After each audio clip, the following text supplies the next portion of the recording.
This is Daniel Kahn. On June 5th, 1981, he married this woman, Patsy Saylor. Patsy was a single mother of 3 daughters, so not only did Danny gain a wife, but also a family. Danny didn't have to act as a father to these 3 girls. He didn't have to love and support them, and he didn't have to treat them as his own. When the daughters grew up and had their own children, he didn't have to love and cherish their little ones. But he did. Patsy's 3 girls became his daughters, and he loved his 6 grandchildren with all of his heart. His love, laughter, spirit, humor, and character binded us all together. He made our family so special. And to me, there was never any question about who he was. To me, he was always just my pappy. I loved spending time with him when I was little because he was silly and always made me smile. He was an avid woodworker, and he would take me down into his workshop with him. He taught me how to hold a hammer, how to nail, how to use a clamp, and I felt so important and special. I can remember leaving his shop with sawdust in my hair and the biggest smile on my face. I can remember him sitting out on the patio in the summer, in only his shorts, ankle socks, and sneakers. My mom says that this was classic Pap. He would watch and laugh as the grandkids rolled down the grassy hill, each of us giggling and demanding his attention, which he loved to give us. I loved riding with Pappy in his truck. A simple trip to the store with him would always turn into an hour affair. It seemed like everyone in town knew Pap and wanted to stop and talk with him. "Pappy, let's go," I would complain. I didn't realize then that his kindness and humor made everybody love him, almost as much as I did. Even simple, everyday chores with Pap seemed like a fun adventure. Putting water in the bird bath, putting food in the feeders, collecting crab apples that had fallen off the trees. I always loved to be Pappy's little helper when he carried the trash down to the burning barrel in the fall. It was always cool outside, so he would help me zip my jacket, and then we would walk side by side down the hill. I can remember watching him fill the barrel and light the fire, hoping that maybe one day he would let me do it.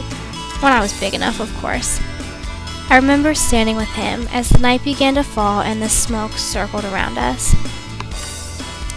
I have 2 favorite memories with Pappy. One was sleeping over at his and Graham's house.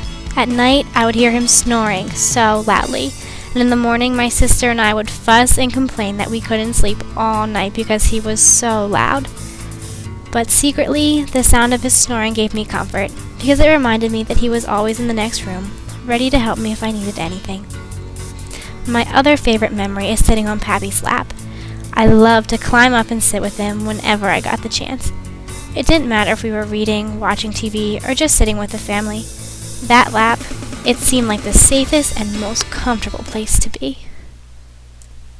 Wednesday, January 12th, 2000.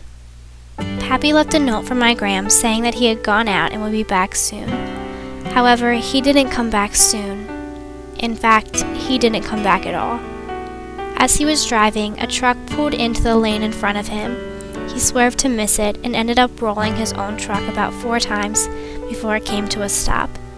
He was partially ejected from his vehicle and was taken to Geisinger Medical Center in Danville. My parents and family went to visit him in the hospital, but I was too little and wasn't allowed to go. Friday, January 14th, 2000. I got off the bus from school and saw a bunch of cars parked in the driveway. I walked inside and saw my family gathered around the kitchen table. My mom then told me that Pappy had died that day. I can only remember the next minutes, hours, days, and weeks as a blur of emotions.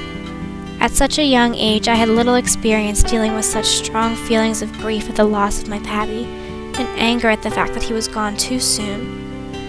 Friends and family gathered, flowers and songs were chosen, the funeral was held, and finally Pappy was laid to rest.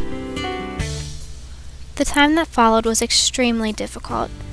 It felt like a piece of the family and a piece of my heart were missing.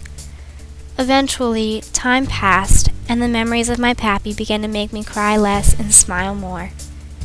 I grew up, made friends, graduated high school, went to college, built new relationships, and developed into a young woman that I hope my Pappy would be proud of today.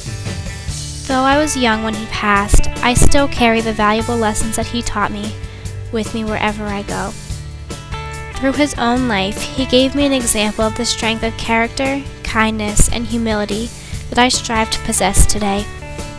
It is very often that I think of the love that he gave so freely and try to do the same in my own life.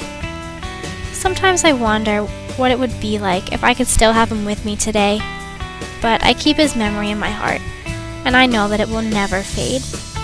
To this day, the smell of sawdust, the sight of a family burning their trash in the yard, or even just sitting in the cool grass on a summer night takes me back to the simple times when the best place in the whole world to be was sitting on my pappy's lap.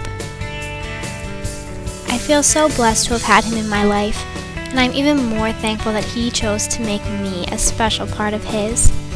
I will always love my pappy, and though he isn't around to tell me anymore, I know his love still circles around me, like smoke rising in the wind.